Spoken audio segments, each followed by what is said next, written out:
یہ مت سوچو جو مانگوں گی وہ ملے گا یا نہیں، بلکہ اس یقین کے ساتھ مانگو میرا رب ہر چیز پر قادر ہے، وہ چاہے تو ناممکن کو ممکن کر سکتا ہے۔ صرف یہ سوچ کر مانگو جو میرے لیے ناممکن ہے وہ اس کے لیے ناممکن نہیں، وہ تو معجزات کرنے پر قادر ہے، تو کیا وہ میری چاہت کو میرے مقدر میں نہیں لکھ سکتے؟ چلو آج ایک راز کی بات بتاتی ہوں۔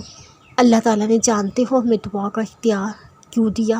اس لیے کہ جو اس کے بندے کی چاہت ہے، اگر وہ اس کے لیے مجھے منائے، تڑپ کر مانگے، میں اسے وہ عطا کر دوں گا۔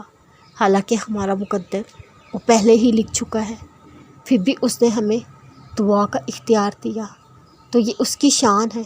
اس نے ہم نہ چیزوں کو اپنے مقدر بدلنے کے لیے دعا جیسا اختیار دیا، تو کیا نہ پھر ہم اس اختیار کا بھرپور استعمال کریں۔ جانتے ہو تم جب دعا کے لیے ہاتھ نہیں اٹھا سکتے جب تک اللہ نہ چاہے، اور جب ملتی ہے دعا کی توفیق، اس کا مطلب وہ چاہتا ہے تم اسے مناؤ اور تمہیں تمہاری چاہت سے نواز دے۔ بے شک اس کے ہر فیصلے بہترین ہوتے ہیں، لیکن پھر بھی وہ کہتا ہے مانگو مجھ سے میں دوں گا، جس طریقے سے مانگنا چاہتے ہو مانگ لو میں دوں گا۔ تو کیا آپ کو ایسا لگتا ہے جب وہ دو جہانوں کا مالک خود کہہ رہا ہے